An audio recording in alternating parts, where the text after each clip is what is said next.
Hello! Hi, beautiful, wonderful, lovely people. Welcome or welcome back. Today, we are going to talk about my August TBR. So, let's just jump right into it. I've got a big stack right here of books. The first one I'm most excited to get into is A Touch of Darkness. This has been recommended to me a couple of times now.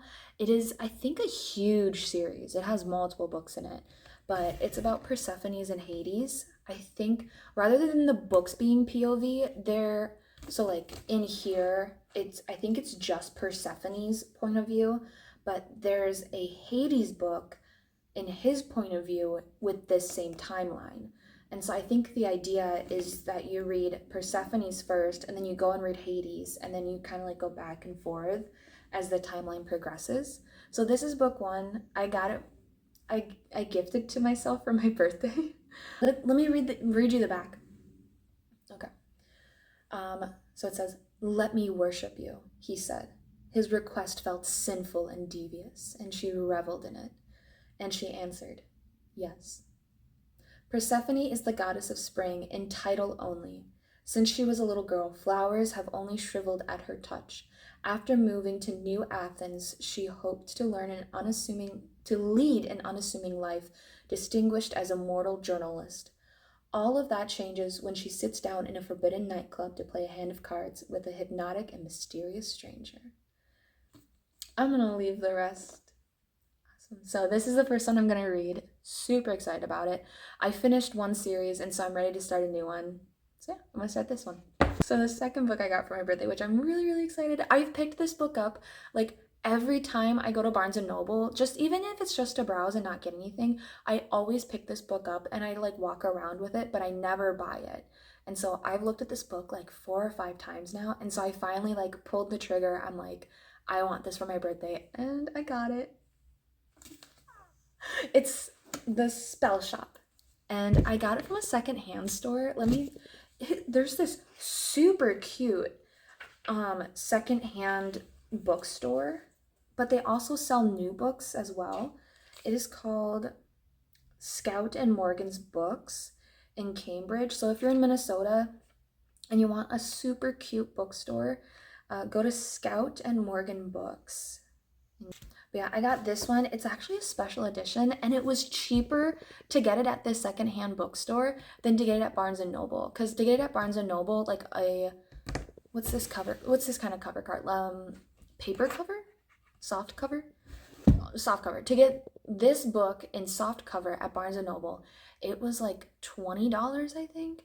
But this one, special edition, hardcover with sprayed edges, it was only $14.75. Obviously there was tax. I think it came out to like 15, but still cheaper than Barnes and Noble. I love Barnes and Noble, but I also love secondhand. So yeah, I'm really excited for this one. I'm kind of in a magical mood. I just finished a sports romance series, and so I think I'm ready to get into some magic. We're getting into fall. Fall time just screams magic to me because things are changing. The leaves are vibrant and colorful, and so I'm ready to get into this. This one is about. Let me read you a little bit. Keela has always had trouble dealing with people. Thankfully, as a librarian at the Great Library of Elysium, she and her assistant Kaz, a magical sentient spider plant, have spent the last decade sequestered among the Empire's most precious spellbooks, preserving their magic for the city's elite.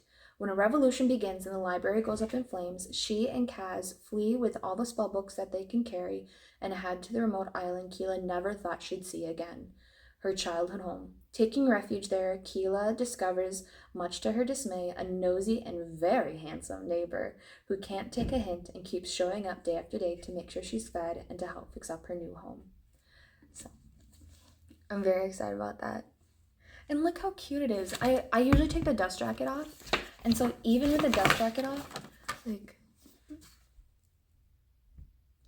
it's still really pretty. It's like this pretty plum color, and I think it's just beautiful, and I can't wait to read it. I've heard really good things about this, and I think it's a series too. I think she came out with another one already, but I think this is book one.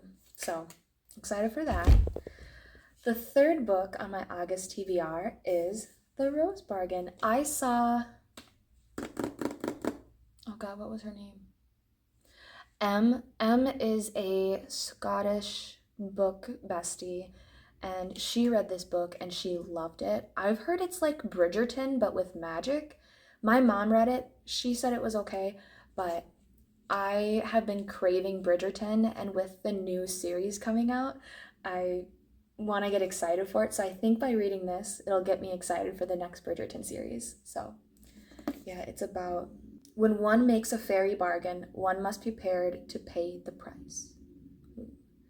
And so I think the idea is that the girls are all trying to get married off, and kind of similarly to Bridgerton, your marriage ability is dependent on the skills that you possess.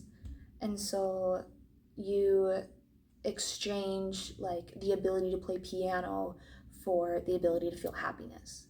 So that's like the bargain part of it. And it has something to do with the Queen's Prince.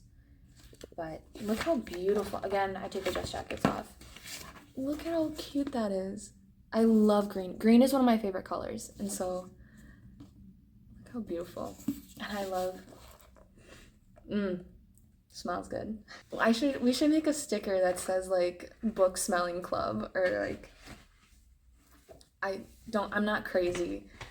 I smell my books first or something like that. I think that'd be funny to have a sticker. But anyways, that one's not on my that one's not high on my TBR. I think the one I am most excited to get to is The Touch of Darkness, and the Spellbound one. So if I don't get to The Rose Bargain, I'm not going to be upset. The fourth and final book I picked for August is Don't Hex and Drive by Juliet Cross. This is book 2 in her Stay a Spell series. I read book 1 of hers, and then I accidentally read book 6. So I read it out of order. And so ever since I read book 6, I know how the whole series ends. So I'm kind of like, I don't really want to go back and read because I know how it all ends. But I have books 2, 3, 4, and 5 that I haven't read. So I'm going to go back and I'm going to read them. This is obviously the lowest on my TBR list. So yeah, this one is between Isadora and Devarji. So she's a witch and he is a vampire. I'm not a huge vampire fan. I've always been Team Jacob over Edward. And so I usually like werewolf books over vampire books. But I'm going to give it a try. I'm going to test it out, see if I can get through it. Okay, there is my August TBR. Let me know if you've read any of these, if you would recommend them or not. But I'm excited to see you in my review of these. If you've stayed this long, give it a like and a subscribe and maybe a little heart. Anyways, thanks for staying. Have a good day. Love ya.